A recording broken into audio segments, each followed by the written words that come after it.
Muito bem, estamos começando mais um HDL Podcast. Você é muito bem-vindo. E hoje vamos tratar de uma coisa fantástica, do começo do chamado Sermão do Monte, a receita de Jesus para a felicidade. E aí? Você é feliz?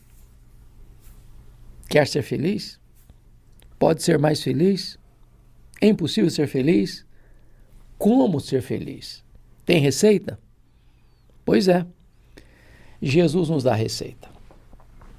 É curioso que naquilo que nós chamamos de Sermão do Monte, Jesus introduz esse sermão com as chamadas bem-aventuranças. E a palavra bem-aventurados no grego é makarioi. E essa palavra significa feliz, muito feliz, abundantemente feliz. Quem são as pessoas felizes? Quais são as marcas de uma pessoa feliz? Qual é a receita para a felicidade segundo Jesus? E Jesus nos dá uma quebrada logo de começo, quando ele diz assim: felizes ou bem-aventurados os humildes de espírito, porque deles é o reino dos céus.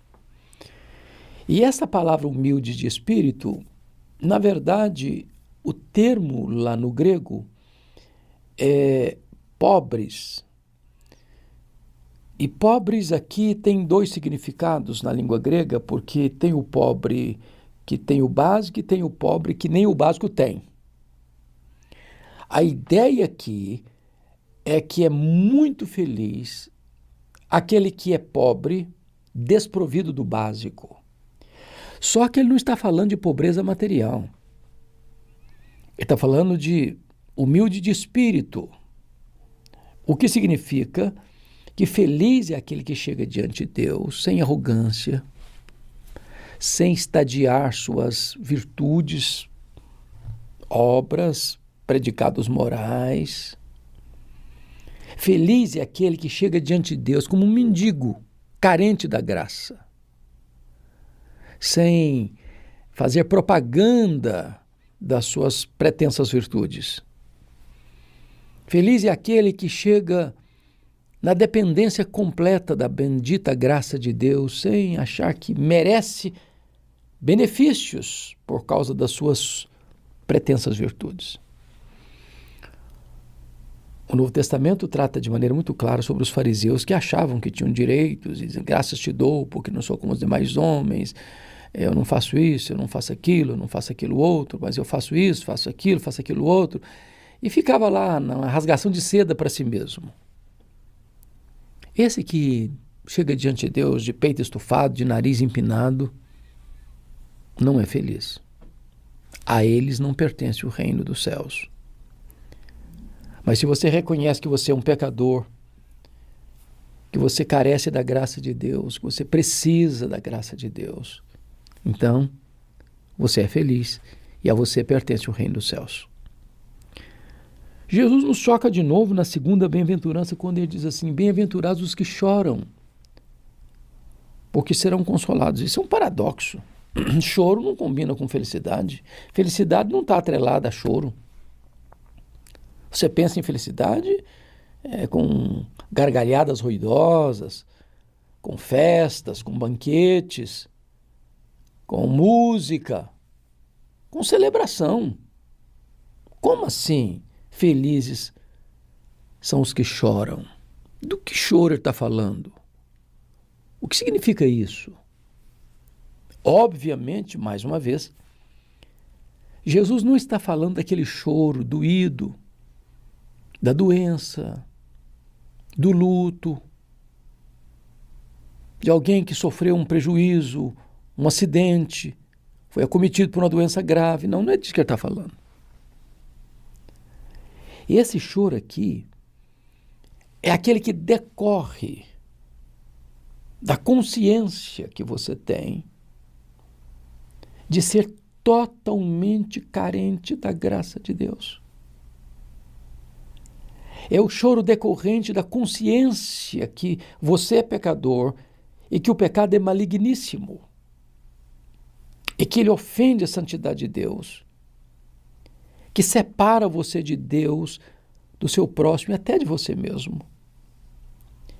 É esse choro que vem como resultado da convicção de pecado. E você lamenta profundamente o fato da sua natureza ser caída, o fato do seu coração ser uma fábrica de ídolos, o fato de você habitar no meio de um povo de impuros lábios e ser um homem de lábios impuros, o fato de você, querendo fazer o bem, não o faz, não querendo fazer o mal, você o pratica. É esse choro que você tem como sinônimo de um genuíno arrependimento, é que traz a você a promessa que você vai ser consolado. Entretanto, aqueles que acham que são felizes e rasgam seda para si mesmo e cobrem-se de elogios e que acham que são a quinta essência da virtude, esses não serão consolados. Enganam a si mesmos. Mas, terceiro lugar, bem-aventurados os mansos, porque herdarão a terra. Olha que parece que Jesus está falando, botando a coisa de ponta cabeça, invertendo a pirâmide. Porque a sociedade hoje valoriza quem? Os bravos, os que se impõem pela força, os valentes, os que dominam, os que têm poder.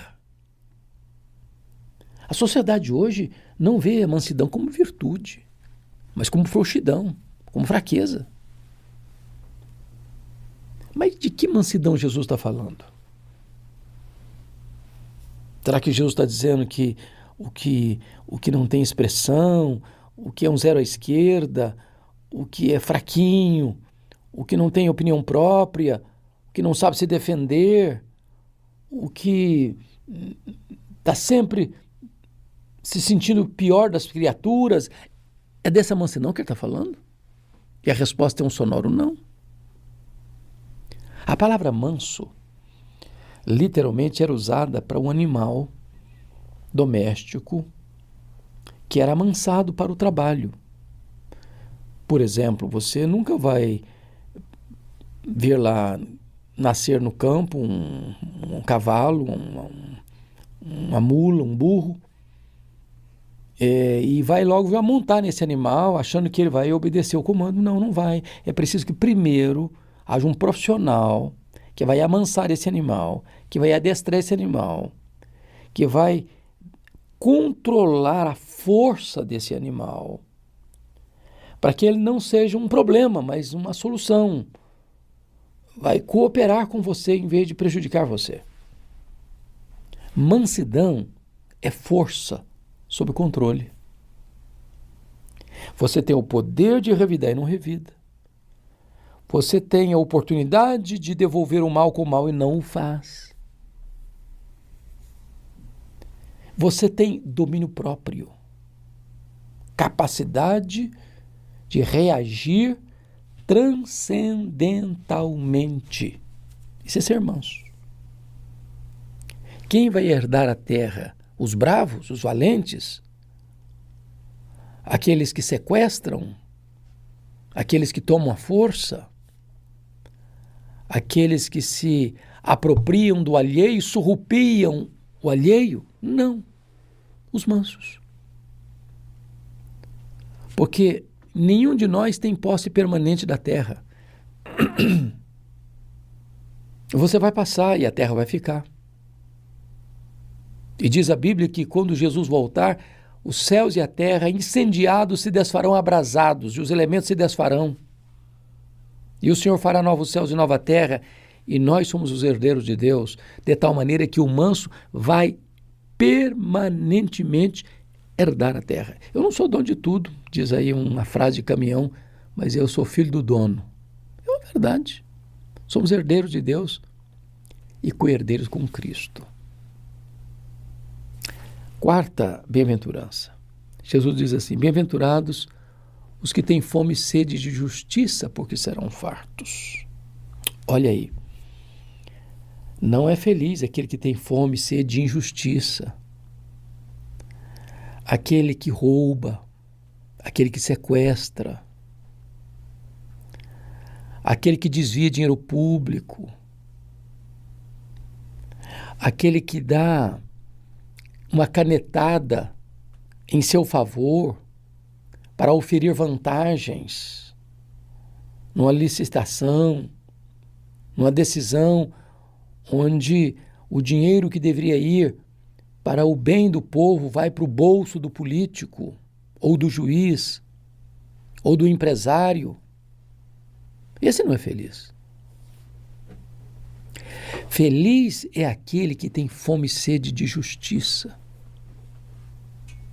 Mas de que justiça Jesus está falando? Primeiro, da justiça de Deus. A justiça imputada a nós quando cremos em Jesus. Quando somos justificados pela fé e declarados justos diante do tribunal de Deus. Esse é feliz, esse é muito feliz, de saber que ele não tem mais condenação, não pesa sobre ele mais nenhuma condenação. Ele está quites com a lei de Deus, ele está quites com a justiça de Deus, ele está declarado justo diante do tribunal de Deus. Porém, não se esgota aí. Feliz é aquele que tem sede de justiça praticada. Ô, gente, para um pouquinho só para pensar comigo.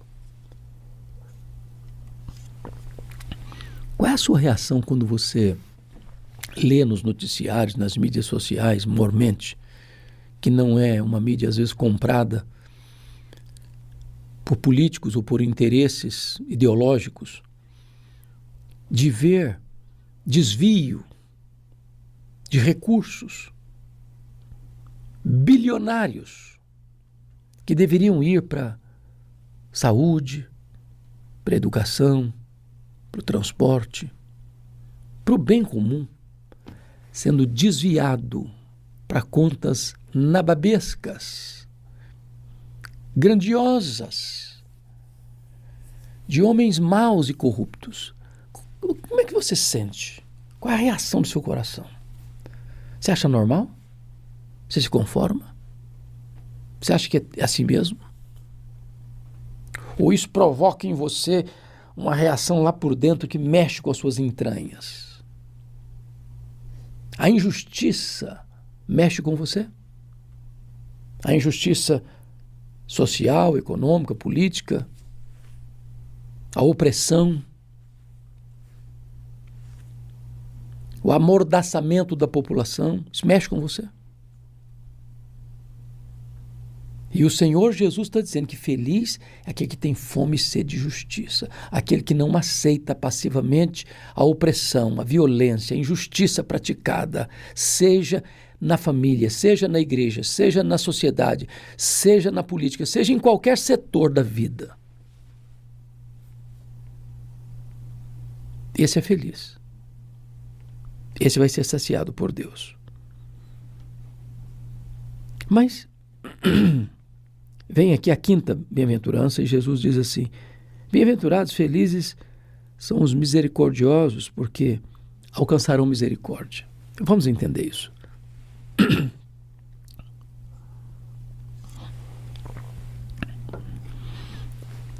O que é uma pessoa misericordiosa?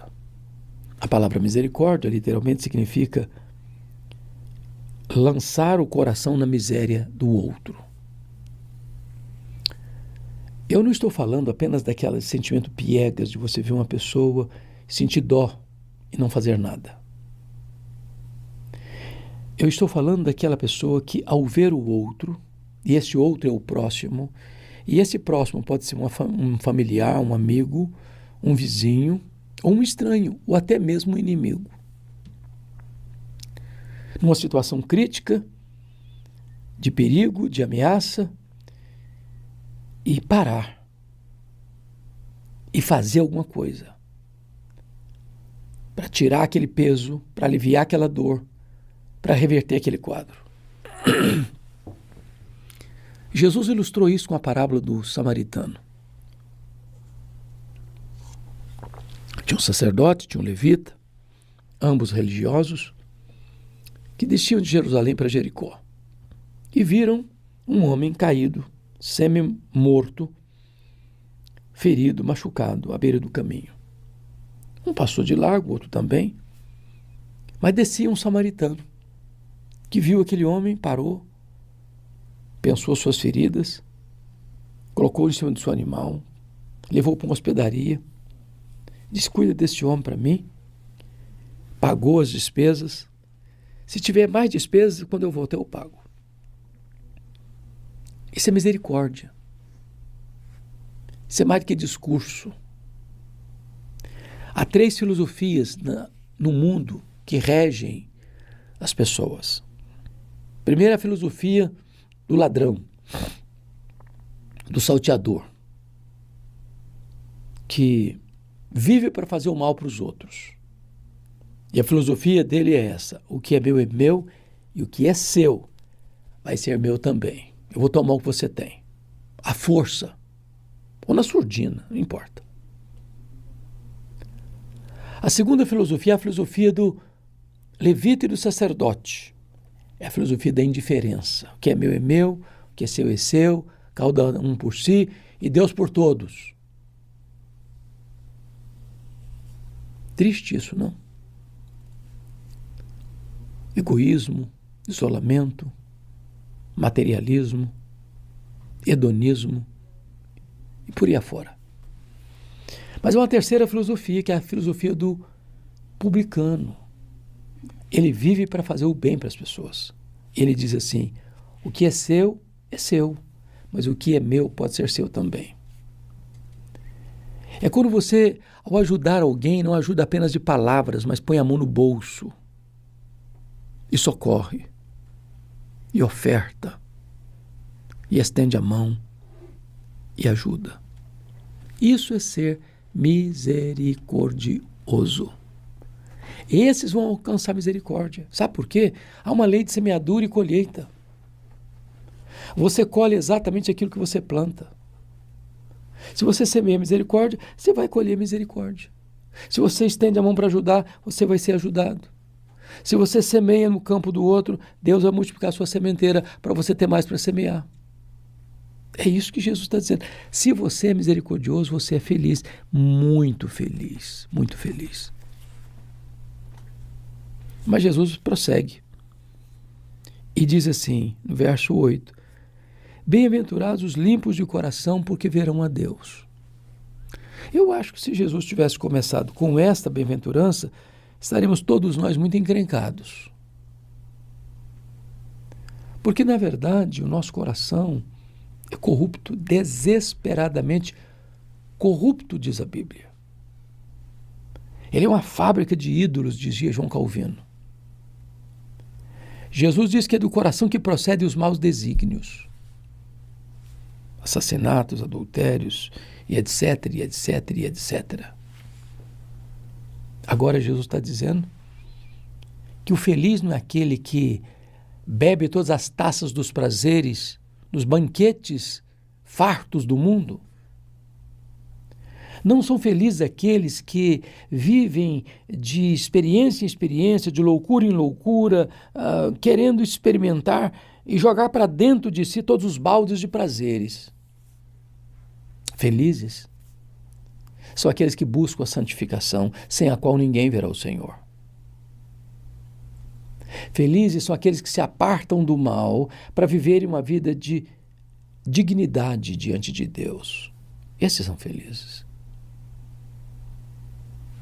Mas ainda, Jesus diz assim: bem-aventurados os pacificadores, porque eles serão chamados filhos de Deus.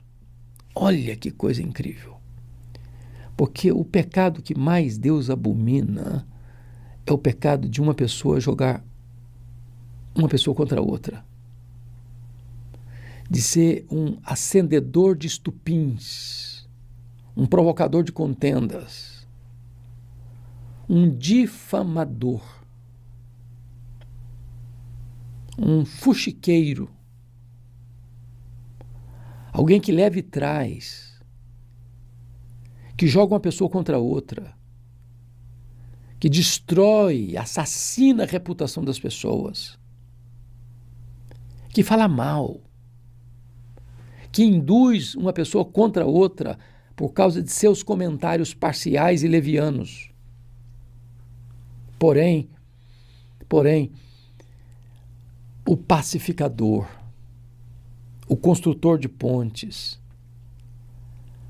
aquele que tem prazer em ver pessoas outrora brigadas se reconciliando, aquele que ao proferir uma palavra sempre enaltece o outro para que a relação seja recuperada, restabelecida.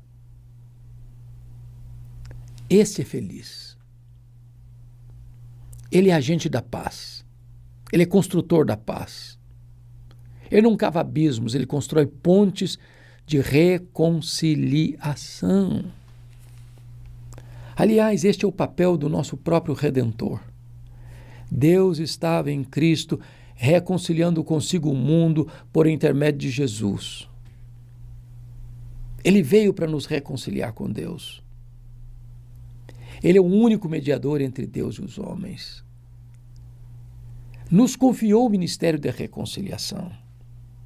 Somos apagadores de incêndios. Devemos sempre pensar o melhor das pessoas e buscar que elas se relacionem de forma saudável. Esse é feliz. Porque ele é chamado filho de Deus, porque Deus é o Deus da paz. Deus é o Deus que nos deu a paz, que excede todo entendimento. Sendo nós pecadores e nós os ofensores, ele, como ofendido, é quem tomou a iniciativa de nos procurar para a reconciliação.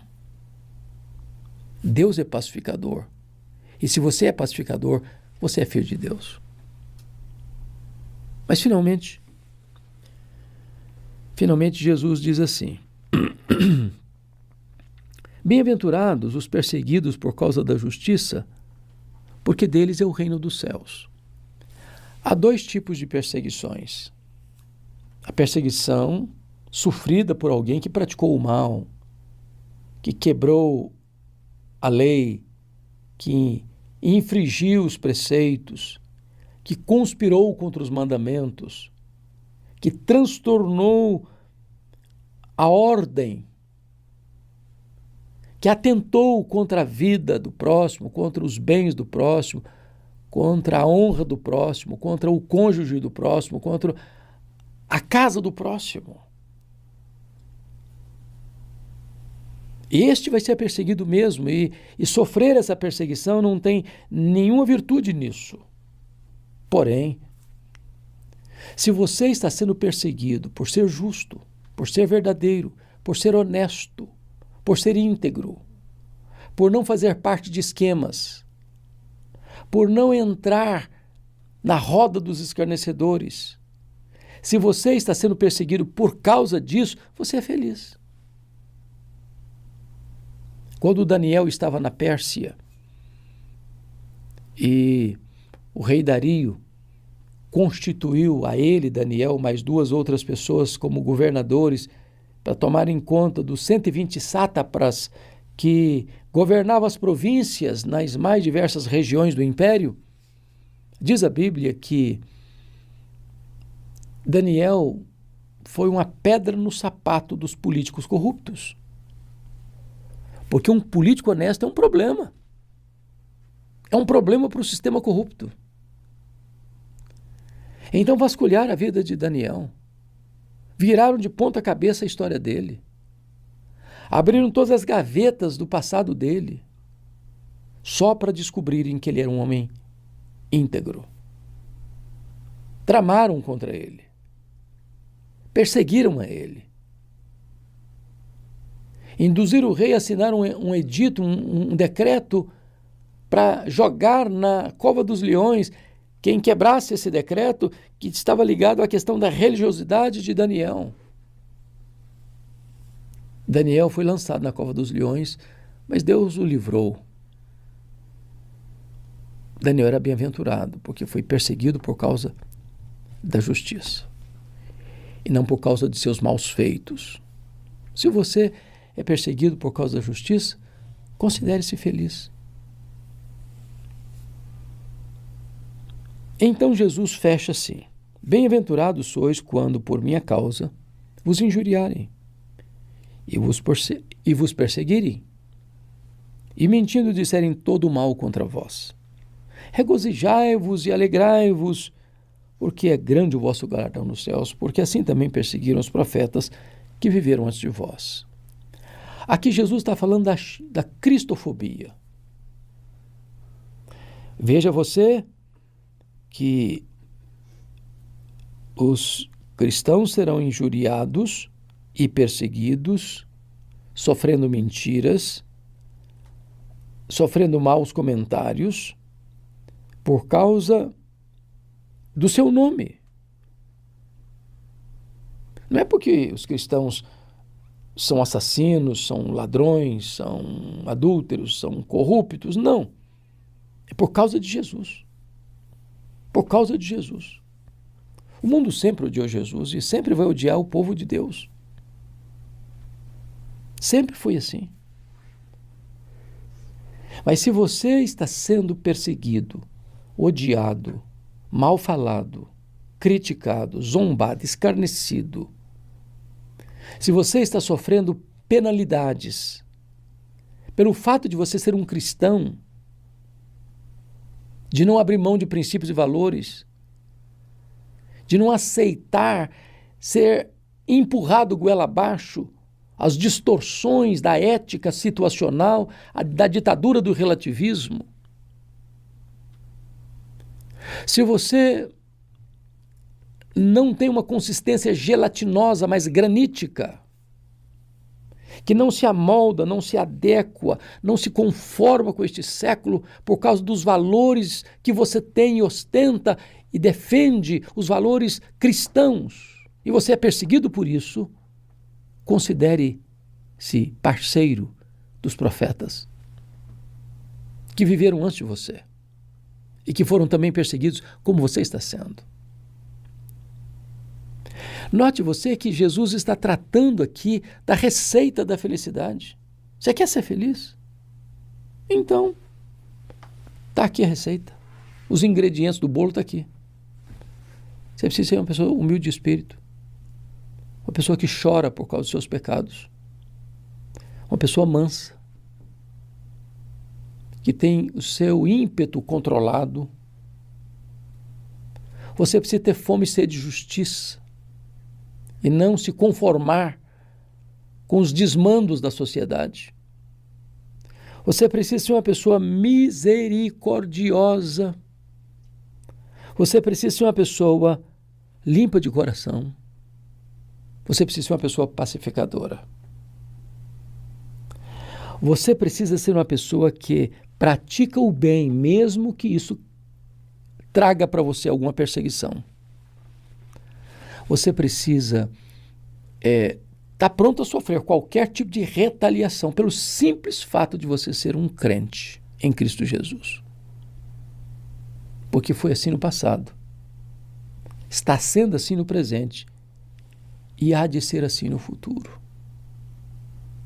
Mas se você faz parte desse time aqui, se você tem esses valores aqui, então é Jesus quem está dizendo: Macários, bem-aventurados, muito felizes, vocês encontraram a verdadeira felicidade,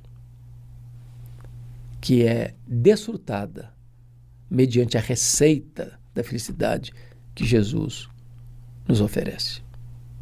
Você é feliz? Você pode ser feliz. A receita está aqui. Mateus 5, de 1 a 12. Vamos lá? Deus te abençoe. Um grande abraço e até o próximo encontro.